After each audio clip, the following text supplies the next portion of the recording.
अच्छा बड़ी साहब, ये जो नैब में तरमीम के ख़िलाफ़ गई थी PTI, तो वहाँ पे अभी कुछ रिमार्क्स आए और चीफ जस्टिस साहब कहना है नैब तरामीम से फ़ायदा सिर्फ तरमीम करने वालों को ही हुआ है। तो ये सिलसिला क्या है? और ज़ाहिर है फैसला तो जो भी आएगा, लेकिन ज़ाहिर है बेनिफिशरी तो यही है, इसमें तो कोई गलत बात चीफ जस्टिस साहब ने नहीं की। दूसरी तरफ हम ये भी देख रहे हैं कि जो इरफान सिद्दीकी साहब बहुत क्लोज हैं नवाज शरीफ साहब के ख़ास तौर पर, वो एक गड़े मुर्दे फिर से क्यों ला रहे हैं जी? कि उन्होंने ज़रा सुने क्या कहा है सेनेटर साहब ने, ज़रा गौर फरमाएं। देखिए, मार्शल लॉ पे तो आपकी शादियाने बजने चाहिए थे, मार्शल लॉ में तो जन्म होता है हमारा, लेकिन बड़ी साहब ये उन्हीं से ही फ़ायदा उठाते हैं। वो ना होते तो बकौल आपके ये काउंसलर नहीं जीत सकते थे, और उन्हीं पर फिर मुड़ के हमला। अब भी चक्कर क्या है? इरफान सिद्दीकी साहब ने आधा सच बोला, आधा भी नहीं सच बोला। उन्होंने फरमाया कि वो अपनी कमर जवेद बाजवा साहब तसल्सल चाहते थे आर्मी चीफ का, वो किसने देना था? हुकूमत ने। उन्होंने कहा कि यहाँ से लोग गए बकौल इरफान सिद्दीकी साहब के, लंदन में मियाँ साहब से मिले, उधर मार्शल की भी बात हुई। तो मेरे भाई डील तो इसका मतलब है आप कर रहे थे। उस डील के चक्कर में आपने नैब कवानीन में सारी तरमीम कर ली, उधर बाजवा साहब को गेज रखा, हम आपको एक्सटेंशन दे देते हैं। देनी तो प्राइम मिनिस्टर ऑफ पाकिस्तान ने थी ना, इमरान खान तो अब असेंबली में नहीं, उसका तो आप चैप्टर क्लोज कर दें। तो उसके बाद आपने जो फेवर बेनिफिशरी, एक मुशर्रफ आप पर एहसान कर गए, एक मोहतरम कमर जवेद बाजवा साहब कर गए। काजी साहब, नैब कवानीन में जो तरामीम हुई है उसका फैसला किसी किसान को नहीं हुआ, किसी मजदूर को नहीं हुआ, किसी क्लर्क को नहीं हुआ, किसी रिस्क हलाल कमाने वाले 50,000 लाख तो रियासत नहीं बची उसकी वजह से। हाँ, उसकी वजह से माफिया बच गया। ओहो, अच्छा। आप सिर्फ नैब ने जितने केस बंद किए हैं या कहा ये हमारे दायरा इख्तियार में नहीं आते, उनकी एक डिटेल निकाल लें और उनके मुबैना मुल्ज़मान निकाल लें, उन्हें सारे ही आपको मगरमच्छ मिलेंगे। चीफ जस्टिस साहब ने ठीक फरमाया कि असेंबली में से 155 लोग तो निकल गए, चंद लोगों ने अपने मफाद में अपनी कानून साजी कर ली, रियासत को जमीन बोझ करके रियासत के पैसे खाने वालों ने, कमीशन नजायज पैसा हराम का कोई भी कमाता है, कोई भी वो हराम खाता है ना, वो रिस्क हलाल नहीं खाता। तो काजी साहब, ये उनके चीफ जैसे लगता है कि अदारों ने मुंह मोड़ लिया है। आज नैब तरमीम केस में सुप्रीम कोर्ट ने अहम रिमार्क्स दिए, नैब तरमीम से फायदा सिर्फ तरमीम करने वालों को ही हुआ। तो नहायत अदब एहतराम से, नहायत अदब चीफ जस्टिस साहब, फिर इसे ख़त्म करें। जब आप समझते हैं, अगर आप समझते हैं तरमीम का फ़ायदा इसमें जो 98% लोग हैं उनको नहीं हुआ, चंद ख़ानदानों को हुआ। 5,000 केस होंगे, 10,000 केस होंगे, और उसके बदले में आपकी रियासत मुल्क डिफ़ॉल्ट होने जा रहा है। अब आप एक इधर चला रहे थे टिक्कर, अभी हमारे GNN पे टिक्कर चल रहा था कि बाहर जाने वाले सिर्फ $5,000 लेके जाएंगे। सलमान साहब विजिट वीज़े पे गए लंदन।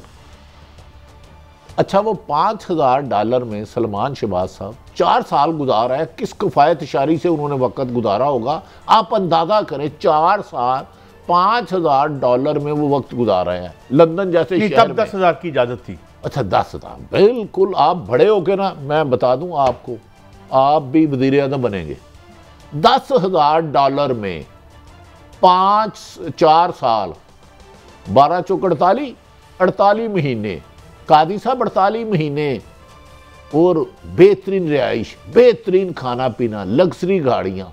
ये मुझे भी ऐसा बाहर भेज दे, असी तो जाने 8 दिन बाद पैसे मुक जाते हैं। अच्छा खान साहब, वैसे एक तो बात है, अगर इमरान खान साहब वापस आते हैं, जिसके क्राइम भी नज़र आ रहे हैं, और ज़ाहिर है उनकी मेजॉरिटी भी खासी होगी, मेजॉरिटी क्योंकि माशाल्लाह बहुत पॉपुलर हैं रियासत बचाने वाले, इनको भी अंदाज़ा है, इसलिए इलेक्शन से भागते हैं ये, तो वो तो अनडू कर देंगे इन तमाम कवानीन को, अनडू तो करेंगे। अगर इमरान खान साहब ने फिर उस्मान बुज़दारी मुसल्लत किया तो आगे कौन सा उन्होंने 3.5 साल में किया, एक कब्जा ग्रुप नहीं ख़त्म कर सके। अल्लाह करे वो अक्सरियत से आए। चीफ जस्टिस, चंद अफराद को दी गई लाइन पर पूरी सियासी पार्टी चल रही होती है। लाइन फॉलो करने से फ़ायदा सिर्फ चंद अफराद की ज़ात को पहुँचाते हैं। नैब तरमीम की हदायत करने वालों को असल में फ़ायदा पहुँचा। हदायत किसने की? नवाज शरीफ और आसफ अली जरदारी। ऐसी सूरत हाल में अदलिया हाथ पर हाथ बांध कर तमाशा देखे? Question mark. यानी कि अंदाज़ा करें, अदलिया को अब तमाम हकायक पहुँच गए हैं कि एक मुल्क को पैसे लूटने वाले असम्बली में गए, उन्हें रजीम चेंज के तहत इमरान खान के बकौल लाया गया। उन्होंने जो सारे ही करप्शन का गंद था इनके ऊपर पड़ा हुआ, उसको साफ करने के लिए नैब कवानीन में तरमीम की और अपने केस अब आहिस्ता आहिस्ता कमो बेशतर 80% केस ख़त्म हो चुके हैं। 50 करोड़ तो इनकी नज़र में करप्शन है ही कोई नहीं। वो कहते हैं नैब 50 से कम नहीं करेगा।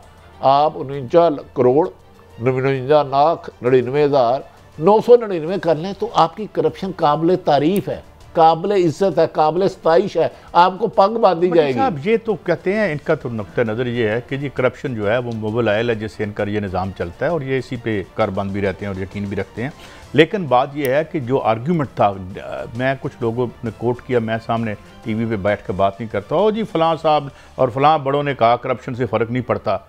आज पड़ गया ना, बैगिंग बाउल लेके गली गली में घूम रहे हो, एलसी तुम्हारी खोलता कोई नहीं है, मुझे रियासत बच गई है। मुझे जो शख्स कहता है करप्शन फर्क कहते थे भट्टी साहब, सुन मेरी अर्ज सुन ले, जिस जिस्म में लुकमा हराम जाए, ये अल्लाह के प्यारे नबी पाक का हुक्म है, वो इंसाफ करने से आरी हो जाता है। उस बंदे को उसकी दुकान है, उसकी 50 फैक्ट्रियां, 100 मिलें हैं, कारखाने हैं, उसको को तेरा मैनेजर रोजाना चोरी करे, कमीशन खाए तेरी फैक्ट्री से, उसको रखेगा? आप कहते करप्शन से फर्क नहीं पड़ता। और करप्शन ना होती तो आपका जो बैरून मुल्क से कर्जे आए थे अवाम पर लगते, आपकी इंडस्ट्री खड़ी होती, आपकी ज़रात खड़ी होती, आपके टैक्स कलेक्शन पूरी होती, आपके कस्टम वाले डाकू 10 करोड़ लगना है 5 लाख लेके ना छोड़ते, इनकम टैक्स वाले ये ना करते, तो आज आपका मुल्क कर्जा देने वालों में होता। करप्शन की वजह से तबाही है। जिस प्रोजेक्ट में हेल्थ में, मुझे पिछले दिनों में एक बंदा बता रहा था, कहता मैंने मिले 5 करोड़ का ठेका। मैं क्या अच्छा चलो मुबारक हो। कहता यार लेकिन 10% से उन्होंने 15% तो पहले ले लिया, अभी काम शुरू ही नहीं किया। तो इसके बाद ये जो मेडिसिन नहीं आएंगी, जो अस्पताल की इक्विपमेंट मशीनरी नहीं आएगी, तो ये किसका नुकसान होगा? जो आम आदमी। तो आप क्या कह रहे हैं लंदन में मेडिसिन नहीं मिलेगी? नहीं, मैं पाकिस्तान की बात कर रहा हूँ। मैं मुझे लंदन का फिक्र है, लंदन वहां मिल जानी चाहिए। देखें आप 10,000 आपने मेरी रहनुमाई फरमाई $, से 4 साल अगर बंदा गुजार सकता है तो भाई ये तो इनके पास मौजूदे हैं। अच्छा, एक और वजारत में आज इजाफा हुआ है, वो बड़ा मीनिंगफुल है। तारक फातमी साहब का आप जानते हैं, बड़ा एक शानदार करियर है उनका, एज ए करियर डिप्लोमेट भी रहे हैं और मियां नवाज शरीफ साहब के राइट हैंड भी रहे हैं। मगर एक वाक़या हुआ था थोड़ा सा नाखुशगवार सा, ये आप जानते हैं, ये जो एक डाउन लीक्स जैसे हम कहते हैं, तो उस हवाले से फिर थोड़ी सी इन पे भी हीट आई थी। इनको रखा गया पहले फिर हटा दिया गया, अब दोबारा रख दिया गया। तो क्या इनकी अपॉइंटमेंट जो है एक रूटीन मैटर है या कोई मैसेज भी है? काजी साहब, डॉन लीक में एस्टेब्लिशमेंट ने सख्त नाराजगी का इजहार किया था, उसकी बाकायदा इन्वेस्टिगेशन हुई, एक को उसमें माफ़ी हुई थी, एक को माफ़ी, बाकी इन सब को एस्टेब्लिशमेंट के ख़िलाफ़, मुल्क के हसास अदारे के ख़िलाफ़, फ़ौज के ख़िलाफ़ नामुनासिब हरकत करने की वजह से उहदों से अलग किया गया था। अब इन्हें दोबारा ला के चैलेंज किया गया कि हम इस मुल्क के अदारों को नहीं मानते, हमने अपने ज़ाती गुलाम लाने हैं जो हमारी सोच के ताबे हों, जो हमारे कहने पे हर अदारे को गाली दे दे, बुरा कह दे, भला कह दे, जो मर्जी करें। तारक फातमी का एक तो फौज जमे फौज है ना अदारों की, तारक फातमी का चैलेंज इन्होंने अदारों को किया, मुझे और आपको नहीं किया। मेरे कहने पे तो नहीं तारक फातमी को उठाया था, परवेज़ रशीद को मेरे कहने पे उठाया था। हमारा क्या वास्ता, हमारे लिए काबिल एहतराम है। लेकिन अब ये इतने मजबूत होते जा रहे हैं। मेरी नज़र में एक और ख़बर है, लेकिन नए आर्मी चीफ मोहतरम आया है, मुझे तो उनका नाम भी सही तरह नहीं पता। ये तो एक और बड़ी गेम कर रहे हैं, लेकिन इनको खुद पता चल जाएगा। जिन्होंने आंखें बंद की हुई है करे रखें, कबूतर की तरह आंखें बंद की है, तो हम क्या हो। इन्होंने एस्टेब्लिशमेंट के मुतल्लिक नवाज शरीफ ने अहम तरीन मीटिंग की है। अल्लाह करे ये वो गलती ना करे। देखें, फौज मुल्क की होती है, किसी एक फर्द वाहिद की नहीं होती। उसका जवान, उसका अफसर सरहदों पे हिफाजत करता है। परसों या कल हमारे 6 जवान शहीद हो गए। एक कप्तान जो शहीद होता है या लेफ्टिनेंट होता है, 22, 23, 24 साल उम्र होती है, वो चंद पैसों के लिए नहीं होता। तो मेरी अदारों के सरबराहों से भी गुजारिश है कि खुदा के लिए आपके खिलाफ बड़ी खिचड़ी पक रही है, उधर भी नज़र रखें। मैंने इतनी खबर देनी थी क्योंकि मैं ना आर्मी चीफ साहब जैसे बड़े उहदों तक मेरी रसाई है, ना शनासाई है, ना मैं पहुंच सकता हूं। लेकिन इनके खिलाफ एक बहुत बड़ी अहम गुफ्तगू शुरू हो गई है, उसको काउंटर चेक करें। और पिछले 9 महीने में लेकिन पट्टी साहब इनकी कोई अकल घास चरने चली गई है, और हालत देखो, मैशत देखो, अपनी गवर्नेंस देखो, अपनी पॉपुलैरिटी देखो, मतलब फिर क्या क्या प्रॉब्लम हो जाता है? कादी साहब ये अपना इक़्तिदार मुसीबत बना हुआ है इमरान खान तुम्हारे लिए, एक समझ नहीं आती उसको कैसे रोकना है तुमने। अल्लाह ताला इमरान खान की हिफाजत करे और हर पाकिस्तानी की हिफाजत करे और PDM के लोगों की भी हिफाजत करे। इमरान खान को तो रास्ते से हटाने की खबरें इमरान खान के करीबी दोस्तों ने बता दी है आपके खिलाफ। ये वो तो कश्तियाँ जला के, मैं हैरान हूँ कि इन्होंने प्रोग्राम बनाया है कि जुल्म सितम की ऐसी दास्तान बनानी है जब इलेक्शन कमीशन इनकी निगरान हुकूमत बनाएगा। इमरान खान ने तो तहैया किया, वो तो जान की कुर्बानी दे रहे हैं। लेकिन काजी साहब ये अदारों के लिए आजकल बहुत खौफनाक बात है, मेरी समझ से बाहर है। इमरान खान ने कल कहा था मैं अवाम से मुखातिब नहीं, अदारों से। अदारे क्यों खामोश है? देखिए ना, मैं तो नहीं रोक सकता अगर नैब में इन्होंने तरमीम करके करप्ट माफिया को रिलीफ दे दिया, अदारे ही रोक सकते हैं ना। अल्लाह ताला ने ताकत उनको दी है, हमें ताकत नहीं दी। हमारा फ़र्ज़ है खबर देना, उसकी निशानदेही करना, उसे काउंटर चेक करें। अगर देखें कि वाकई ही चंद लुटेरे अरबों खरबों रुपए खा के ड्राई क्लीन होके आ रहे हैं तो उनका गिरेबान पकड़ें। और मेरी जो भी नए आर्मी चीफ साहब आए हैं, मुझे नहीं पता, उनसे गुजारिश है कि आजकल बहुत ज़्यादा गुफ्तगू नवाज शरीफ साहब उनके बारे में करें। और इरफान सदीकी ने ये बात किसी मकसद के लिए छोड़ी है, और फातमी साहब को वापस लाना किसी और के लिए पैगाम है।